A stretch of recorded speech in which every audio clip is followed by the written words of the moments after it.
This is DIGINAIJA. Don't forget to subscribe, like and share. Oluomo national ti wá di gbàsgbòs báyìí ní Ilu Frnace o.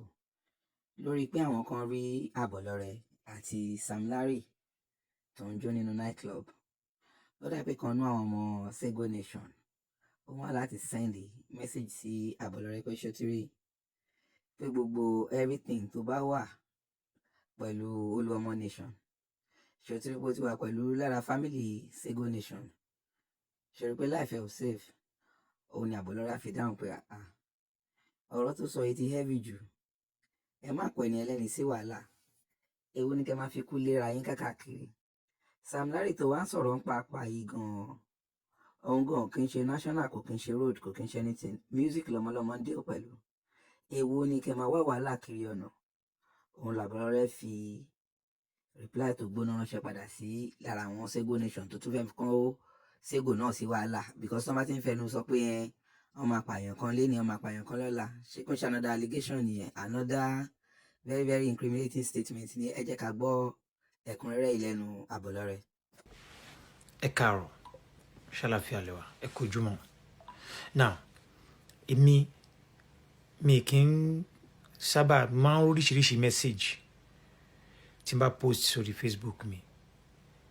Gbà mí mo máa ń look away púpọ̀, but eléyìí ó fún mi ní meaning, ó dẹ̀ read meaning.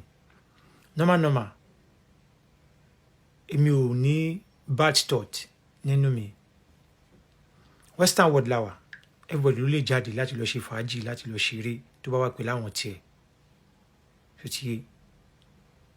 But okay, ká wá sọ báyìí.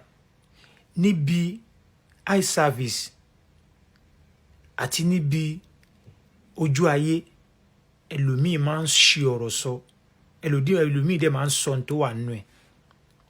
But jẹ́ kí mi sọ bí tèmi ṣe rí, kó ba lè mọ̀ pé ẹ̀yin gangan lẹ máa ń kọ́kọ́ bẹ̀rẹ̀ wàhálà, ẹ̀yin dẹ̀ lẹ máa ń fún ọ̀rọ̀ ní meaning tí ò sí.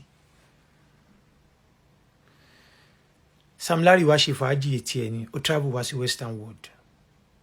Adépàdé ní big club tó jẹ́ tó ní club yẹn èèyàn mi ni.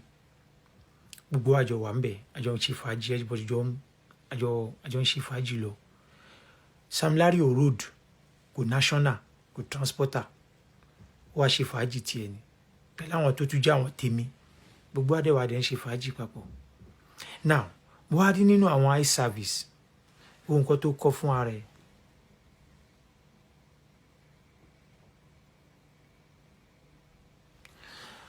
Ó ní legacy, you see your life, you are still with our team. Your life is not safe, okay? You see your life, you are still with our team, and your life is not safe. So mo kò lọ fà gan. Now, ẹ̀yin people yìí, ẹ̀yin lẹ máa ń dá wàhálà lẹ̀. Ṣé Sam Larry ti pààyàn ṣojú ẹ rí? Ṣé ó fìbọn pààyàn ṣojú ẹ rí? Àbó fàdà pààyàn ṣojú ẹ rí? Àbó ti pa family ẹ rí? Ṣé ó ti pé ẹ̀yin lẹ máa ń ròpọ̀ ara yín? Èèyàn wá ṣe fàájì tiẹ̀ jẹ́jẹ́.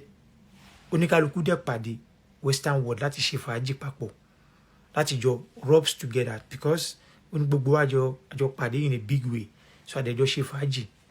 Now, ẹ̀yin wá ń fi ẹ̀tanú àti Sam Larry ò dẹ̀ rán iṣẹ́ tó ń jẹ́ yẹn o.